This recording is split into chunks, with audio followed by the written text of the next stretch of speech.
യാക്കോബായ സഭ ശ്രേഷ്ഠ കാതോലിക്ക ബെസേലിയോസ് ജോസഫ് ബാവയ്ക്ക് അടിമാലിയടക്കം വിവിധ കേന്ദ്രങ്ങളിൽ വിശ്വാസി സമൂഹത്തിന്റെ ആവേശോജ്വലമായ സ്വീകരണം. യാക്കോബായ സുറിയാനി സഭ ഹൈറേഞ്ച് മേഖലയുടെ ആഭിമുഖ്യത്തിലായിരുന്നു ശ്രേഷ്ഠ ബെസേലിയോസ് ജോസഫ് കാതോലിക്ക ബാവയ്ക്ക് അടിമാലി മൗണ്ട് സഹിയോൻ അരമന പള്ളിയിൽ സ്വീകരണമൊരുക്കിയത്. Valara saint Peter's and saint Paul's പള്ളി ജംഗ്ഷനിൽ നിന്നും ഒട്ടേറെ വാഹനങ്ങളുടെ അകമ്പടിയോടെ വിശ്വാസികൾ ബാവയെ സ്വീകരിച്ചനയിച്ചു. കാതോലിക്ക ബാവയായി ചുമതല ഏറ്റെടുത്തതിനു ശേഷം ആദ്യമായാണ് ശ്രേഷ്ഠ ബെസേലിയോസ് ജോസഫ് കാതോലിക്ക ബാവ ജില്ലയിൽ എത്തുന്നത്. ശ്രേഷ്ഠ ബാവയ്ക്ക് വിപുലമായ സ്വീകരണം നൽകുന്നതിനുള്ള ഒരുക്കങ്ങളായിരുന്നു യാക്കോബായ സുറിയാനി സഭ ഹൈറേഞ്ച് മേഖലയുടെ ആഭിമുഖ്യത്തിൽ നടത്തിയിരുന്നത്. Valara saint Peter's and saint Paul's പള്ളി ജംഗ്ഷനിൽ നിന്ന് ഒട്ടേറെ വാഹനങ്ങളുടെ അകമ്പടിയോടെ വിശ്വാസികൾ ബാവയെ സ്വീകരിച്ചനയിച്ചു.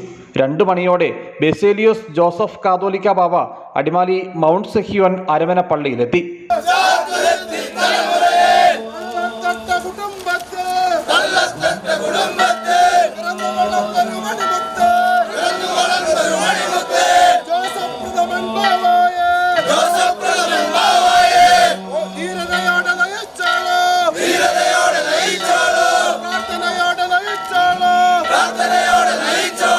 സ്വീകരണ യോഗത്തിൽ യാക്കോബായ സഭ ഹൈറേഞ്ച് മേഖലാ മെത്രാപ്പോലിത്ത ഡോക്ടർ ഏലിയാസ് മോർ അത്താനാസിയോസ് അധ്യക്ഷത വഹിച്ചു.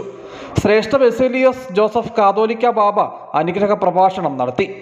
ഈ പ്രദേശത്തിൻ്റെ അല്ലെങ്കിൽ എത്രമാത്രം സഭയെ ഈ മലയോര കാർഷിക മേഖലയിൽ ഹൈറേഞ്ച് മേഖലയിലുള്ള ദൈവമക്കൾ സ്നേഹിക്കുന്നു എന്നുള്ളതിൻ്റെ വലിയ തെളിവാണ്.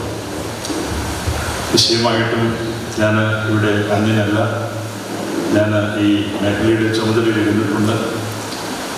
പുണ്യശ്ലോകനായ അഗ്യസ്മരണാർഹനായ തോമസ് പ്രഥമൻ ബാവയുടെ നിഴലായി കുറേ വർഷം എനിക്ക് സഞ്ചരിക്കാൻ സാധിച്ചു.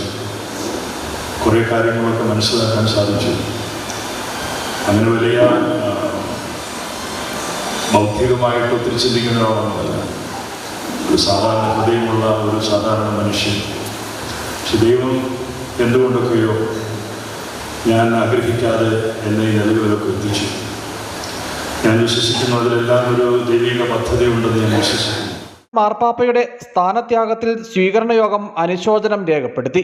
യോഗത്തിൽ എൽദോസ് കുറ്റപ്പാല കോർ എപ്പിസ്കോപ്പ ഭക്തി പ്രമേയം അവതരിപ്പിച്ചു. സാമൂഹിക സാമുദായിക രാഷ്ട്രീയ വ്യാപാര മേഖലയിലെ ആളുകൾ ബാബായെ അനുമോദിക്കാൻ മൗണ്ട് സഹിയോൻ അരമന പള്ളിയിൽ എത്തിയിരുന്നു. വിവിധ പുരോഹിതർ, ട്രസ്റ്റിമാർ തുടങ്ങി നിരവധി പേർ യോഗത്തിൽ പങ്കെടുത്തു. രാജാക്കാട്, രാജകുമാരി, മുരിക്കുതൊട്ടി എന്നിവിടങ്ങളിലും ബാബയ്ക്ക് സ്വീകരണമൊരുക്കിയിരുന്നു. News bureau, Adimali.